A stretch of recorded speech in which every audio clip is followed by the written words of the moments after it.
नमस्कार, मैं हूं डॉक्टर शैलेंद्र और आप देख रहे हैं द डॉक्टर शैलेंद्र शो सच तो सच है। इस कार्यक्रम के माध्यम से हम पेश करते हैं हर सप्ताह एक ऐसी हस्ती को जिसे आपने नाम दिया, प्यार दिया और सम्मान देकर बड़ा बनाया। इसी कड़ी में हम आपको मिलाते हैं प्रदेश के विभिन्न समाचार पत्रों में संपादकीय कार्य करते हुए पीटीआई भाषा अंतर्राष्ट्रीय न्यूज एजेंसी में बतौर संवाददाता हुआ, लगातार राष्ट्रीय पत्रकारिता समारोह में बतौर वक्ता रहे सहज, सरल एवं वरिष्ठ पत्रकार राजनारायण मिश्र जी से, जिनका मैं इस कार्यक्रम के माध्यम से स्वागत करता हूं। आपका इस कार्यक्रम में स्वागत है साहब। बहुत बहुत धन्यवाद। राजनारायण मिश्र जी के जीवन के विभिन्न आयाम हैं और उन आयामों के बारे में हम उनसे चर्चा करेंगे, लेकिन इसके पहले कि हम उनसे बात करें, हम उनके जीवन के अनछुए पहलुओं को जानेंगे और जानेंगे कि उनकी शिक्षा और उनके गांव के बारे में क्या कहना है। गांव तो गांव है और गांव को अपन गंगा मानते हैं, जहाँ से हम लोगों की मातृभूमि है, वहां से पैदा हुए चले। शिक्षा हमारी गांव तो नहीं कह सकते हैं, विभिन्न जगहों में हुई। चूंकि मेरे पिताजी सर्विस में थे तो कई जगह उनके ट्रांसफर हुए और उनके साथ मेरी प्राइमरी से लेके और हाई स्कूल तक परीक्षाएं विभिन्न जगहों में हुई। लेकिन जो परीक्षा का पढ़ाई का उस समय का दौर था, अभावग्रस्त था। हम लोग ये कह सकते हैं कि न उस समय बिजली की सुविधा थी, जहाँ रहते थे उतनी किताबों का ज्ञान नहीं था, न उतना कोई गाइड करने वाला होता था। तो शिक्षा जो है स्वयं के बलबूते, या ये होता था, ये कह सकते थे कि उन दिनों के गुरुजन बड़े अच्छे होते थे। जिस किसी भी शिक्षक के पास आदमी जाता था, कुछ पूछता था तो बड़े प्यार से बताते थे, व्यवसायिक नहीं थे।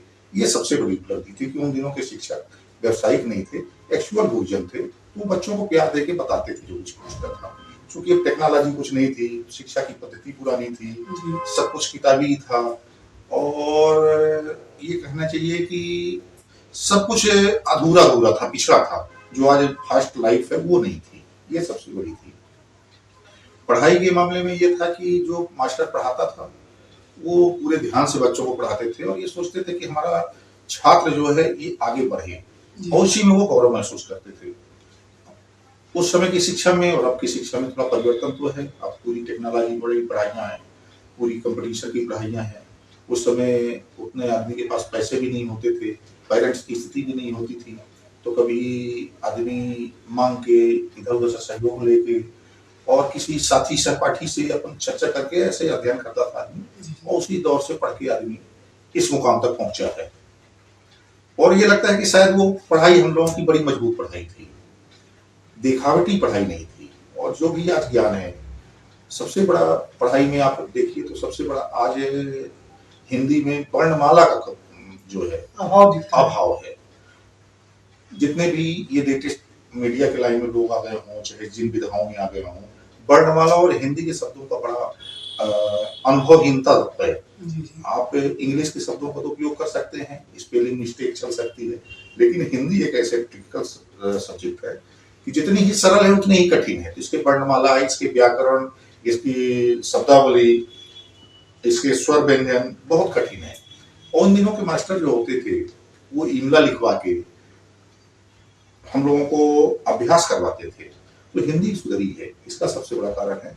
और हिंदी अच्छी होने के नाते अखबार के लाइन में, संपादकीय विभाग में संपादकीय करने में, खबरें लिखने में, प्रिंट मीडिया के युग में काम करने, लगभग हमको 30 साल प्रिंट मीडिया में काम करते हो गया।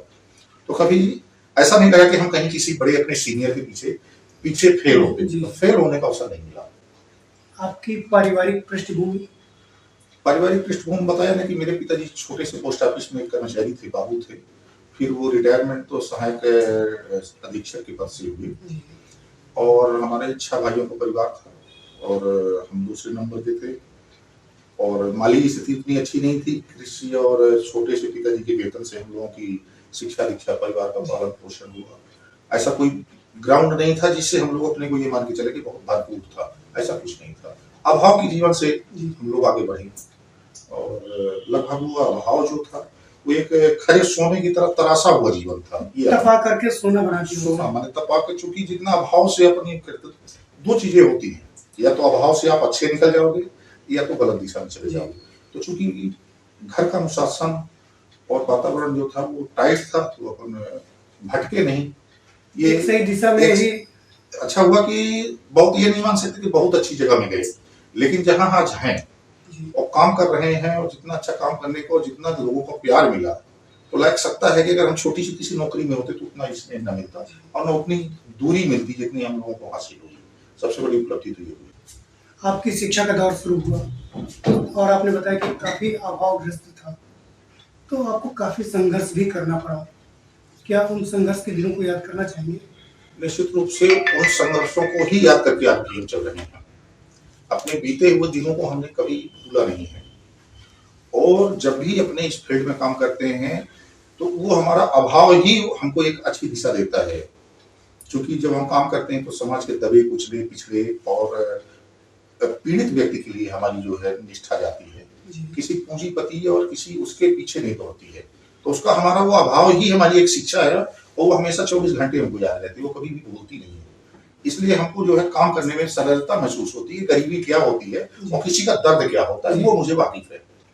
आपने पत्रकारिता भी की, विभिन्न समाचार पत्रों में संपादकीय भी की, तो ऐसी कौन सी घटना ने आपको नौकरी न करके बल्कि पत्रकारिता की ओर मोड़ दिया? दरअसल ये सैलू जी एक बड़ी कठिन दौर था रीवा में कि पत्रकारिता को विलुप्त किया जा रहा था यहाँ से। हम किसी का नाम नहीं लेंगे क्योंकि अब वो दुनिया में रहे नहीं, और ऐसा राजनीतिक एक माहौल बना रीवा में 1997 में कि लगा कि पत्रकारिता को अपने दरवाजे की बंधी गाय बनाना चाहते हैं। राजनीतिक सत्ता के पुरोधा थे, पावरफुल लोग थे, तो हम लोगों ने उन आचरणों का विरोध कर दिया। विरोध करने के बाद ये स्थिति हुई कि उनके राजनीतिक ताकत, क्षमता और पौरुष को देख के जिन अखबारों में हम लोग काम करते थे वो सब दरवाजे बंद कर लिए। तो ये लगा कि अब हम जाएंगे कहाँ, क्योंकि हमारी विधा ये थी। पीटीआई में हम आ गए थे, उसमें उसके बाद ही आए हैं, उस समय तक नहीं आए थे, उसके 6 महीने बाद हम पीटीआई में आए। तो ये हुआ कि चूंकि हम जिस पेशे के हैं और जिस पेशे को हम कर रहे हैं, अब इससे दूसरी जगह भटक नहीं सकते हैं, और सारी रीवा की व्यवस्थाएं, ये कहिए कि राजनीतिक व्यक्ति, अखबार के व्यक्ति सब दरवाजे बंद कर लिए थे, हम लोगों के लिए अंधेरा छा गया था। उसी व्यक्ति पे हमको अखबार का रजिस्ट्रेशन करा दिया और अखबार निकालना पड़ा ताकि अपनी पहचान और अपनी अस्मिता बची रहे, और एक लंबा संघर्ष करना पड़ा। उस संघर्ष का एक परिणाम रहा कि यहाँ से लेके दिल्ली तक हमारा संघर्ष प्रेस काउंसिल ऑफ इंडिया में रजिस्टर्ड हुआ, लिखा गया। उसमें PV Sawant, justice PV Sawant supreme court के रिटायर्ड जज जो थे, उस प्रेस काउंसिल के चेयरमैन थे, उन्होंने कमेंट किया उसमें कि रीवा का इनका संघर्ष एक सराहनीय और यादगार होगा। तो पत्रकारिता को हमने जीवित किया और वहां से पत्रकारिता की इज्जत बचाई, ये कहिए पत्रकारिता को जिंदा रखा हमने। कई विषमताएं हुई, हम लोगों को कानूनी अड़चने भी काफी आई, कानूनी अड़चने झेली, यहाँ तक कि जेल की यात्रा भी करनी पड़ी, जेल में भी रहे। फिर उसके बाद से आने के बाद हालांकि गवर्नमेंट ने हमारे सारे जितने भी मिथ्या कानूनी आरोप थे उस सारे सरकार ने वापस ले लिए, हमें बेदाग घोषित किया, और इसके बाद हम निरंतर अपने पथ पे फिर अग्रसर हुए। फिर पीटीआई में आ गए। पीटीआई में करीब 6 साल हम रीवा में संवाददाता रहे, चूंकि नेशनल थे, चुनावी रिपोर्टिंग किया, सब कुछ किया। लेकिन उसके बीच में ये रहा कि अपनी जो लिखने की स्वतंत्रता थी वो अन्य अखबारों में नहीं हुआ था। लिखने की मनसा बहुत कुछ होती थी और अन्य अखबारों में नौकरी में जहाँ होता था आदमी तो बंदिश हुआ करती थी। मतलब एक नपा-तुला का वो दिया जाता था कि आपको केवल इतने एरिया पे ही काम करना है। अखबार मालिक के 2 चीजें होती हैं दिक्कत कि एक तो उनका व्यवसायिक हित होता है, दूसरा व्यक्तिगत संबंध भी किसी से हो सकता है। हो सकता है कि मेरी लेखनी से उनका व्यवसाय भी प्रभावित हो या तो उनके व्यक्तिगत संबंध खराब हो, तो हमारी एक सीमा बांधी जाती थी, कभी कभी हमारी खबरें रोक दी गई। और जिस दिन आप अच्छा मेहनत करके आप वो करिए, खबर लाइए और मन लगा कि आप 6 पेज 8 पेज की खबर लिखिए, और सुबह अखबार में आपकी खबर न लगे तो ऐसा लगता था कि हमने जिंदगी में सब कुछ खो दिया। उस पीड़ा को मैंने निदान का दूसरा उपाय लगा कि अब अपनी बात को लिखने के लिए अपना मंच भी चाहिए। फिर आपने निजी तौर पे अपना एक समाचार पत्र भी स्टार्ट किया। 1997 में हमने रजिस्ट्रेशन कराया और 24 अक्टूबर 1997 को चीखती दीवारें अखबार का प्रथम संस्करण निकाला हमने। उसकी खबरें जब लिखना शुरू किया तो लोगों ने बहुत पसंद किया। निष्पक्षता मेरी सबसे बड़ी पूंजी थी और निष्पक्षता ही मेरी आज पहचान है। आज भी मैंने अपने 30 साल के पत्रकारिता करियर में निष्पक्षता और खोजी पत्रकारिता को उद्देश्य माना, और आज वही मेरी पहचान है कि निष्पक्षता और खोजी पहचान और जिसको ये कह सकते हैं कि किसी से कोई राजनीतिक दूराभाव नहीं हो सकता, व्यक्तिगत दूराभाव नहीं हो सकता, और ना है। इसके चलते मेरी लेखनी निष्पक्ष चलती है। जब आप इस पत्रकारिता में आए तो किसी न किसी को आपने अपना आदर्श माना होगा, किसी न किसी को अपना गुरु दरअसल माना होगा। आदर्श तो नहीं माना हमने लोगों की समस्याओं को ये देखा कि कभी कभी कोई चीज देख रहे थे। छात्र जीवन से मैं स्कूलों में जब पढ़ता था तो कई बार प्रोग्रामों में हिस्सा लेता था, जी। भाषण प्रतियोगिता, नाटक प्रतियोगिता, इस तरह के कार्यक्रम मंची में लेता था। फिर इसके बाद जब हायर सेकेंडरी के बाद, उस समय 10 धंधु नहीं था, हायर सेकेंडरी थी, तो 11वीं होता था, तो ये मान के चलिए कि जब आदमी निकलता था तो देखता था कि कोई परेशान है, किसी को कोई सुन नहीं रहा है, कोई कुछ नहीं कर रहा था।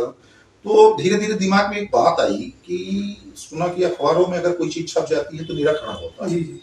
और वो इधर उधर से सुनने के बाद ऐसा लगा कि जब निराकरण अखबार में लिखने से होता है तो क्यों ना मैं इसी लाइन में चला जाऊं। निराकरण ही करना था, जी, तो जी। लोगों की मदद के लिए एक अखबार में आ जी गए। जी।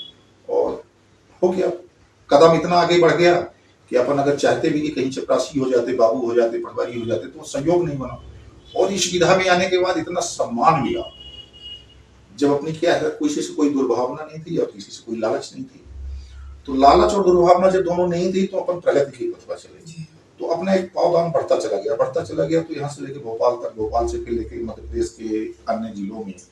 और लगभग मेरा ऐसा होता था कि हर महीने किसी न किसी जिले में प्रोग्राम, सेमिनार लगा रहता था, पत्रकारों से संबंधित हो।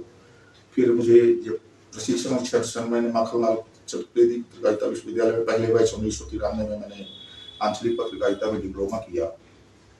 तो भोपाल में रहने का एक अवसर है कि वहाँ कुछ लोगों से पहचान हुई, और ईश्वर की कृपा थी कि काम करने की निष्पक्षता आज तक निरंतर हावी है हम पे, और लोगों का प्यार मिलता। इस दौरान कुछ ऐसी यादें जो आप हमारे साथ शेयर करना चाहते हो? दरअसल लिखने की, जहाँ अखबार में लिखते थे हम लोग, काम करते थे, एक सबसे बड़ी घटना मेरे जीवन में याद आ रही है कि मध्य प्रदेश छत्तीसगढ़ अलग नहीं था। जी।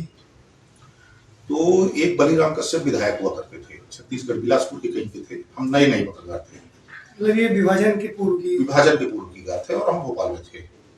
तो बलिराम कश्यप जी की एक घटना घटी एक महिला के साथ। वो चारित्रिक विवाद था, लेकिन 12 बजे रात वो महिला चीखती हुई निकली और हम वहां से निकल पड़े। एक हमारे साथी थे जो हमको छोड़ने जा रहे थे, और उस महिला को हम लोगों ने लेके थाने गए। रिपोर्ट नहीं लिखी जा रही थी किसी तरह से, चूंकि अखबार वाले थे, दबाव बनाया, भोपाल के 2-4 लोग मिलकर उसकी रिपोर्ट लिखी गई। वो खबर हमने भोपाल में लिखा, और हमारे जो सीनियर, हमारे समय भदौरिया जी थे, जी। उनने उस अखबार में जो नौकरी करते थे उसमें खबर रोक के लिखी गई। उसका एक फायदा हुआ कि जब दूसरे दिन सदन चल रहा था, पुरानी विधानसभा थी, तो अखबार की जब प्रतियां बटी, तो उस अखबार की प्रतियों में उन विधायक जी की सदस्यता समाप्त हो गई थी, बलिराम कश्यप जी की। तो पत्रकारिता में इतनी ताकत थी कि अगर किसी विधायक की सदस्यता समाप्त हो सकती है तो हमको लगता है कि न्याय किसी न किसी को मिलता है, और न्याय के लिए लोग अखबार की तरफ आते हैं। आपने विभिन्न आयामों में काम किया और शहर की जो सामाजिक गतिविधि थी उसमें सलाहकार के रूप में भी आप रहे और अपनी बात का लोहा भी मनवाया। आप जब भी निष्पक्ष रूप में जिसके साथ रहेंगे, आपकी हमेशा कीमत होगी। अगर जहां आपका दुराभाव या निजी स्वार्थ आ जाएगा, वहीं आपका वैल्यूएशन कमजोर हो जाएगा। तो सबसे पहले ये होता है कि आदमी 24 कैरेट हो जाए। तो आप अपने आचरण और कार्य से, व्यवहार से 24 कैरेट हो जाइए, फिर आपको कहीं कोई तोड़ नहीं सकता है, झुका नहीं सकता है। हाँ, अपमानित कर सकता है किनारा, तो आपका स्वाभिमान है, आप किनारे खुद हो जाएंगे। तो टकराने की कोई टकराहट कभी होती नहीं किसी से। जब आपने पत्रकारिता शुरू की तो उस समय कुछ आपने प्राथमिकताएं भी बनाई होंगी। मैं बताया ना आपसे कि मेरी एक प्राथमिकता है सबसे बड़ी जीवन की, कि किसी पीड़ित और दलित या शोषित व्यक्ति की आवाज ऊपर तक जानी चाहिए, उसको न्याय मिलना चाहिए। और राजनेता में, पत्रकार में सबसे बड़ी है, नेता तो मंच पे भाषण देते हैं कि अंतिम छोर के व्यक्ति को न्याय मिलना चाहिए, इसको सुविधाएं मिलनी चाहिए, लेकिन उनके आचरण में फलीभूत नहीं होता है। वो मंच तक रहते हैं और इसके बाद वो सारी चीज वहीं समाप्त हो जाती है। पत्रकार उसको फलीभूत कर पाता है, उसको लिखता है, आवाज उठाता है, निरंतर उसको वो करता है, और उनके काम ऐंठता है। उसका एक परिणाम होता है, कभी ना कभी कुछ न कुछ सुधार होता है। और उससे अगर किसी का, हम कहते हैं 100% ना, 25% अगर लोगों को लाभ मिल गया तो अपन मानते हैं कि मेरी मेरा पूरी तरह से सफल हुई। कोशिश रहती जी। है, कोशिश रहती है। फिर इसके लिए आपने कुछ अपने लिए पैरामीटर या मापदंड भी बनाए होंगे। पैरामीटर ये है कि दो चीज नहीं होनी चाहिए जीवन में, निजी स्वार्थ नहीं आना चाहिए और कहीं किसी बात पे स्वाभिमान आने नहीं आना चाहिए। तो फिर आपको दिक्कत नहीं आएगी। जब भी आपको निजी स्वार्थ अगर कहीं नहीं है तो फिर वहां आपका कोई नुकसान नहीं हो सकता और आपको सबसे बड़ा नीचे कोई नीचा दिखा नहीं सकता है। और जीवन में मेरी सबसे बड़ी पहचान है कि निजी स्वार्थ को लेकर मैंने कभी कोई काम नहीं किया। चाहता तो कर सकता था लेकिन नहीं संभव हुआ, आचरण में नहीं। आप संजीवी पत्रकार संघ के सदस्य भी हैं और प्रदेश कमेटी में भी जी एक पद पर है। तो आप इस जो हमारी पत्रकारिता है इसको लेकर के क्या करना चाहते हैं, आगे कैसे बढ़ना चाहते हैं? दरअसल पत्रकारिता भ्रमित हो गई है। पहले पत्रकारिता एक मिशन था। इसको अपन अगर आजादी के दौर से लेके चलें सैलू जी, तो इसमें ये होता था कि जो भी आजादी के महापुरुष थे, आजादी के क्रांतिकारी योद्धा थे, सारे लोग थे, तो पत्रकारिता को एक अपना संदेश का माध्यम बनाया था कि हमारी बात दूसरे तक पहुंचे। हमने आजादी के लिए पत्रकारिता शुरू हुई थी कि हमारा देश आजाद हो और उस हमारा मैसेज हमारा इससे लेके दूसरे व्यक्ति तक कैसे जाए। फिर उसका विस्तारांत रूप हुआ कि इसको धीरे धीरे एक सामाजिक जागृति के रूप में। इसमें सबसे बड़ी विषमता ये आई कि हमें जब लोकतंत्र की स्थापना हुई तो उसमें 3 स्तंभों को तो जगह दी गई। जब चौथे स्तंभ की बारी आई तो हमको स्वतंत्र कर दिया गया। चौथा स्तंभ का दायरा मौखिक रूप से तो दिया, लेकिन उसको हमको उसी संविधान में आपने हमको प्रेस की स्वतंत्रता दी, पंजीयन अधिनियम दिया, सब कुछ किया, लेकिन थोड़ा सा उसमें एक चीज नहीं जोड़ा। और वो अगर कहीं संविधान में बात आ गई होती है, कहीं उसमें रिकॉर्ड में बात आ गई होती, तो हम भी उसी तरह से सारी चीजों के लिए अधिकृत होते जिस तरह से लोकतंत्र में कार्यपालिका, विधायिका, न्यायपालिका होती है। हम मौखिक तौर से स्वतंत्र चौथे स्तंभ है और जो मौखिक तौर के होने के नाते कहीं ना कहीं हमको हीन भावना ये देखनी पड़ती, कमजोर तब पड़ जाते हैं कि हमारे साथी के साथ किसी के साथ अन्याय होता है, कोई कानूनी गतिविधियां हो जाती हैं। उतने दिनों के बाद फिर हमको संघर्ष व्यक्तिगत रूप से करना पड़ता है। लेकिन इसके बाद भी आज मीडिया जो है देश की व्यवस्था को सुचारू रूप से लाने के लिए, बिगड़ी हुई मशीनरी को कसावट लाने के लिए आम व्यक्ति की आवाज सिर्फ मीडिया है और मीडिया ही सुरक्षा कर सकती है। नहीं तो बाकी 3 तंत्र ये जो है, न्यायपालिका पे मैं आरोप नहीं लगा सकता, लेकिन कार्यपालिका और विधायिका इतनी भ्रष्ट हो चुकी है कि मीडिया ही उसको सुरक्षित की हुई है। जनमानस की असली आवाज तो मीडिया लड़ रही है, ना तो कार्यपालिका काम करती है, ना विधायिका। ये सारे अपने स्वार्थ की बात करते हैं। अपनी वेतन बढ़ाना हो तो अपनी मेज पीट लेते हैं, लेकिन पब्लिक के नाम पर ये बजट बनाते हैं, पब्लिक के नाम पर योजनाएं लाते हैं, लेकिन उस पब्लिक को योजनाएं नहीं देते हैं। उस योजना को सिर्फ मीडिया खोज खिलाती है और जब उठाती है तब इनको लगता है यार ये पोल कैसे मेरी खुल गई, और फिर उसको कहीं ना कहीं फलीभूत करती है। कहीं ना कहीं पे दबाव भी बनता होगा जब आप लोग। दबाव तो इतना बनता है कई बार जिंदगी पर खेल जाते हैं लोग।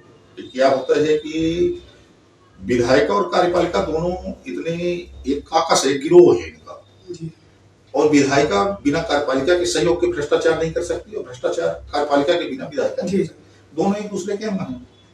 तो ऐसी चीजों को जब आप विरोध करेंगे तो उसमें आपको माफिया से भी लड़ना पड़ेगा, प्रशासनिक अधिकारियों से भी लड़ना पड़ेगा, राजनेताओं से भी विरोध लेना पड़ेगा। तो ऐसी स्थिति में निश्चित रूप से कई बार लोगों के ऊपर हमले भी हो जाते हैं, कानूनी कार्रवाई भी होती है, प्रताड़ित करने के लिए, अपमानित करने के लिए कुछ चेष्टाएं की जाती है, लेकिन वो वक्त की बात होती है। वो अपने ऊपर सतर्कता और होशियारी लेनी पड़ता है।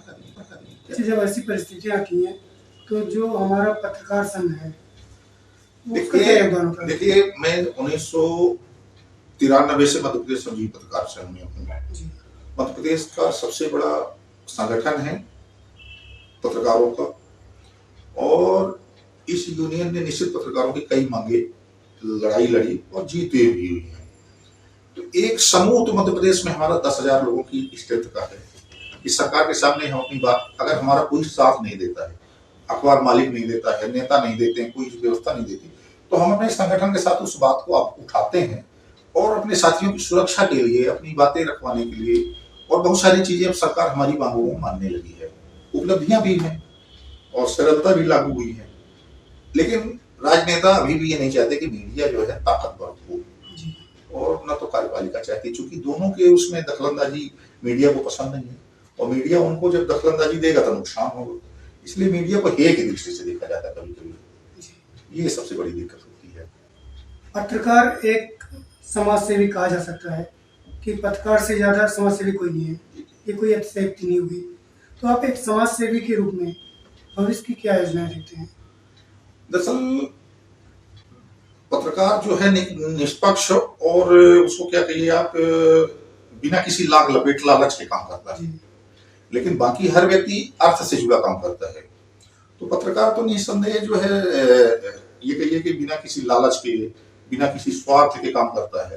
तो उसका उद्देश्य तो क्लियर है कि जनता को या किसी व्यक्ति की आवश्यकता की पूर्ति होना चाहिए, उसका एक साफ सपाट उद्देश्य रहता है।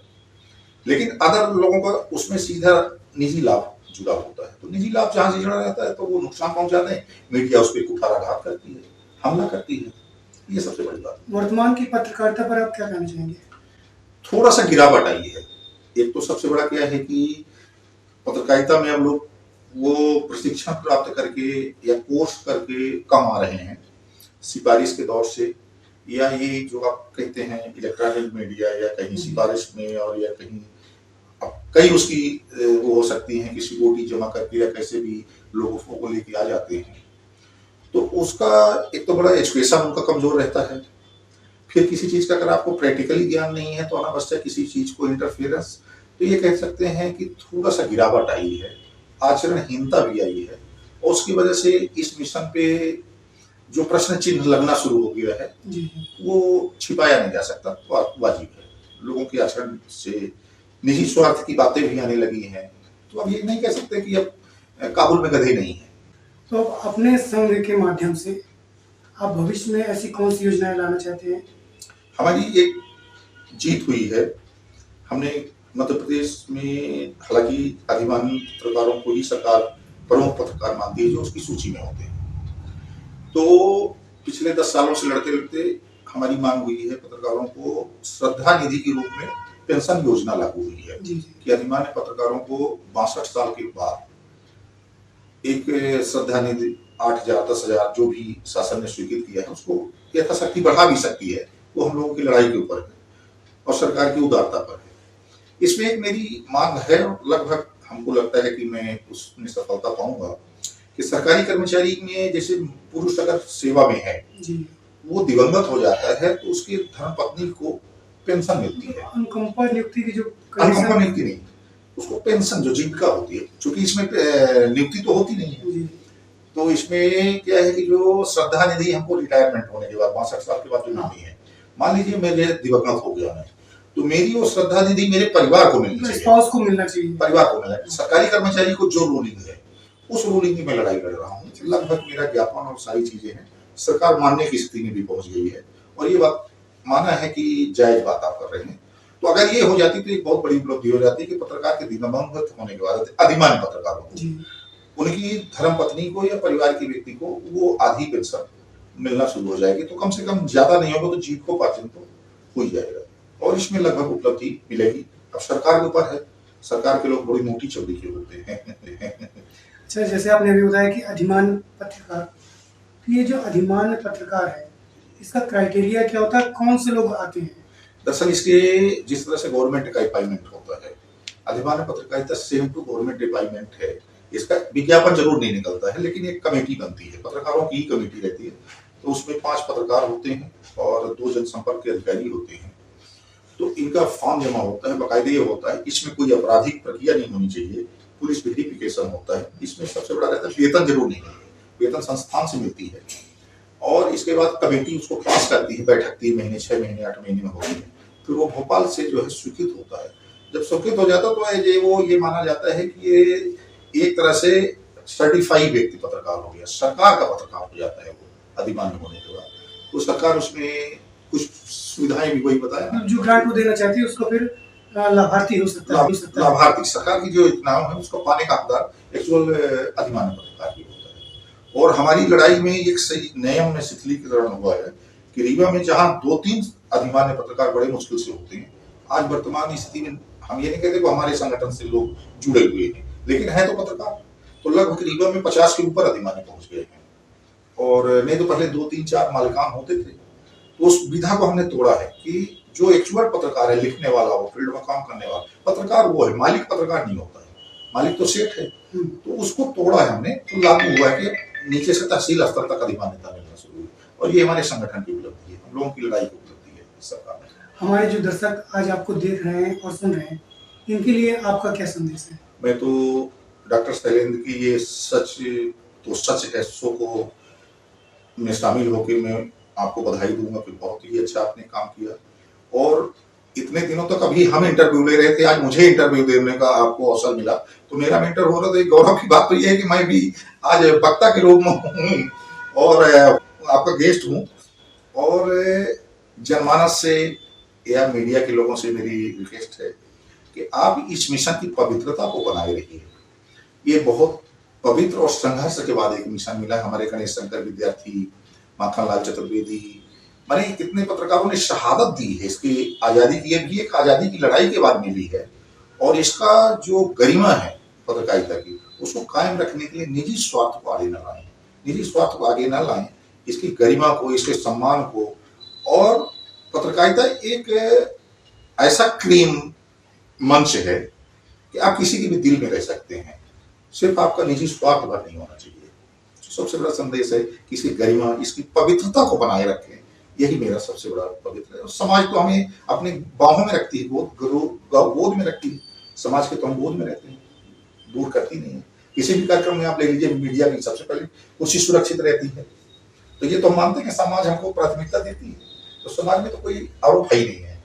साथियों, हमारी खुशनसीबी है कि आज हमारे बीच वरिष्ठ पत्रकार राजनारायण मिश्र जी ने अपना अमूल्य समय दिया।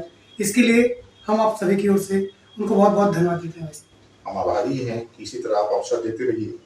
हम लोग वक्ता तो नहीं हैं, लेकिन कोशिश करते हैं कि जो भी बात है वो निष्पक्षता के साथ रखेंगे, स्पष्ट रखेंगे। सच तो सच है कि इस कार्यक्रम में बस आज इतना ही। पुनः आपसे मुलाकातें होती रहेंगी। तब तक के लिए हमें इजाजत दीजिए। आदाब, सत श्री अकाल, नमस्कार।